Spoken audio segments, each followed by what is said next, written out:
Ah, cheers. I've moved, guys. Hey, I haven't been to Lost Signal in quite some time. I thought I'd get my keister over here. I'm having their collaboration Goza. It's a Goza in collaboration with another Springfield brewery, 4x4. My angle is kind of just off just a touch. Anyways, 4.1%, 8 IBUs. It is a straight Goza, unflavored, but however, she did say that it uses a Huell melon hop, so you got that melon kind of feel about it. It also uses coriander and gray salt, gray sea salt. I just refer to as gray salt. I use it home in cooking. I do like me some gray salt, man, I must say. If I can get just a tad pretentious on you for a second. I don't order a lot of Gozas. Well, I guess that's not quite true. It's not necessarily my go-to style, I should say.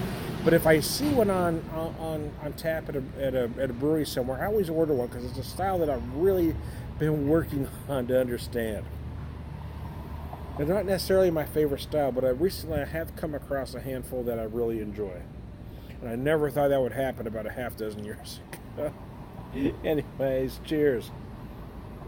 So the nose is nice. Again, it feels a little tart and salty on the nose, but I do get that hint of a melon that they talk about. I'm going to say melon in the form of, say, a honeydew and cantaloupe more so than, watermelon kind of thing. If you followed my drift, I feel more honeydew, to be honest with you. A little bit of mushmelon in there as well. A little mushmelon. Oh, mercy. Oh, wow, that does make your asshole pucker, do it not? Yeah, I didn't notice it at first, but it kind of tightens up on you. Like you just swallowed some alum, man. It makes that sphincter tight, brother. Anyways, woo-wee. Anyway, cheers, y'all. That's good. Yeah, you know what? I like it. The funny thing is, like I said, about a half dozen years ago, I hated this style. I hated everything about it. I just didn't get it. And I had some friends tell me at the time, well, keep trying some. You'll eventually figure it out.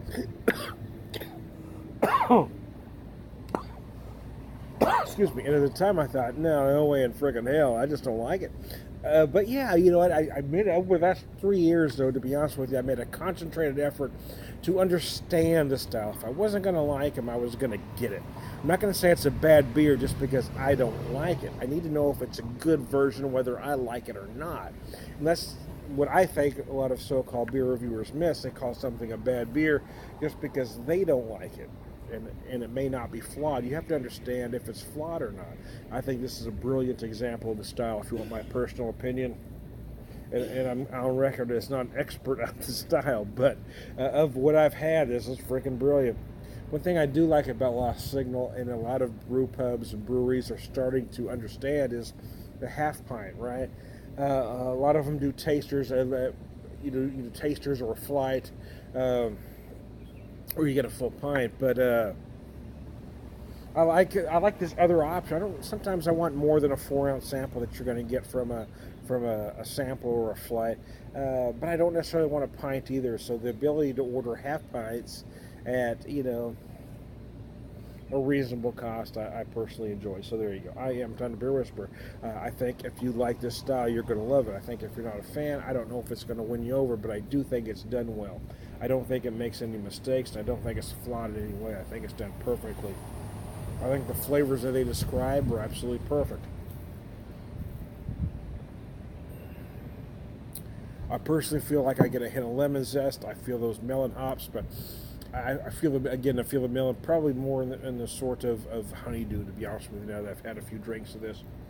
So there you go. I am Tom the Beer Whisperer, beer evangelist, prolific beer drinker, very visible around, good guy. Cheers.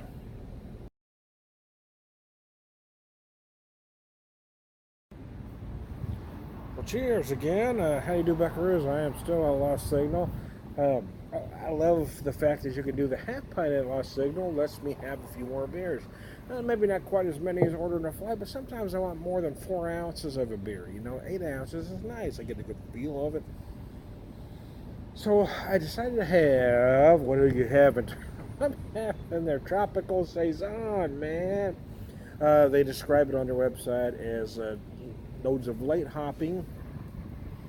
Trying to remember the hops on their website now. My memory is failing me. Amarillo, Citra, Cashmere, and I don't know how to pronounce the last one. Equinod, who knows? But there you go. They describe flavors of white peach, citrus rind, and some other things. Who knows? I get a lot of tropical fruit on the nose. They describe that way. I certainly get a lot of, they say citrus rind. I'm going to say zest as opposed to rind.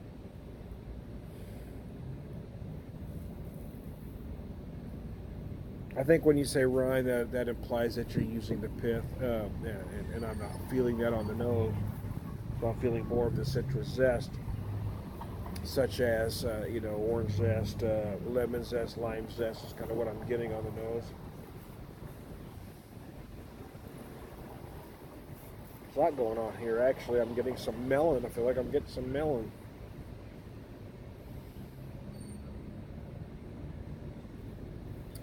Ordered 2 beers here that are styles that aren't necessarily in my wheelhouse. Goza and a Saison to start with because, well, they weren't on tap last time I was here, and I really try hard to get out of my comfort zone. In beer and other areas of life. You can't just do what feels, natural. Sometimes you got to experiment, man. And, we all have beers that are in our comfort zone, but you can't just order the same things. Or you can, but you shouldn't just order the same things all the time. You got to experiment, even if styles aren't necessarily your thing.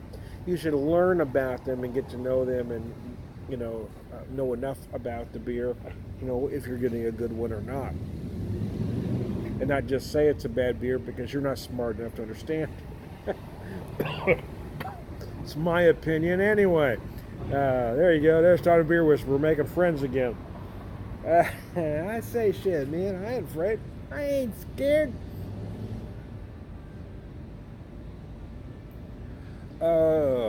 This is nice, actually. It's a very good Saison.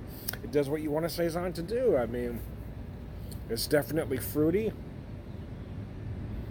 You get even with all that hops going, with all those flavors, you still feel what a Saison does, which gives you a hint of banana, a hint of clove, much like a Hefeweizen.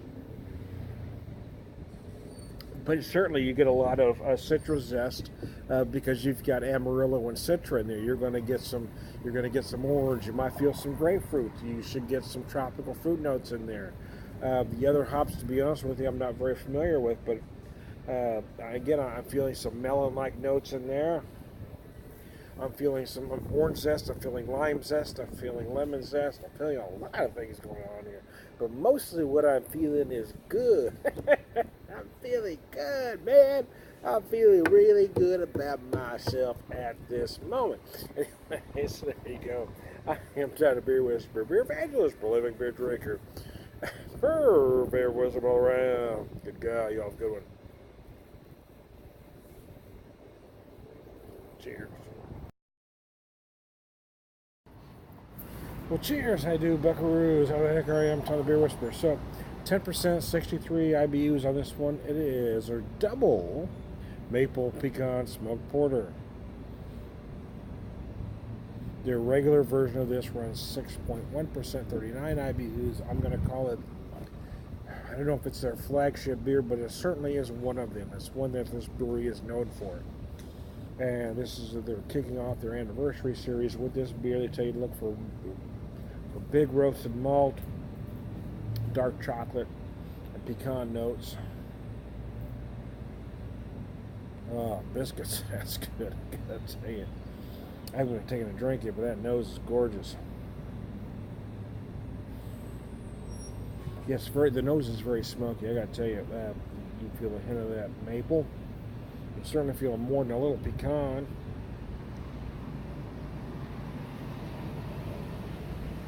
Oh, geez, biscuits, that's good. 10%. They tell you on their website that, maybe a little boozy warmth going on. Yeah, just a little bit. It's 10% after all. It ain't playing. It ain't messing around. That ain't for the weak at heart. This is no candy-ass beer. I'm here to tell you. But I digress. Ah, cheese biscuits, that is good though. Wow.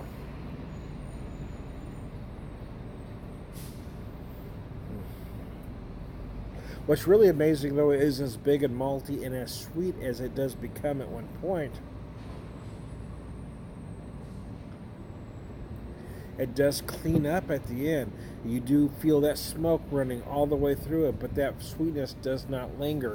And that's what you want from a beer like this. That's the danger of doing a beer like this, is that sweetness can linger and make it cloying. When you've had bad versions of a style, that's what it does. It just gets cloying and stays on your palate, doesn't go away. This one doesn't do that. It does allow it to clean up nicely. So there you go. Hey man, I am Don the Beer Whisperer, beer evangelist, prolific beer drinker, purveyor of wisdom, all around good guy. Y'all have a good one.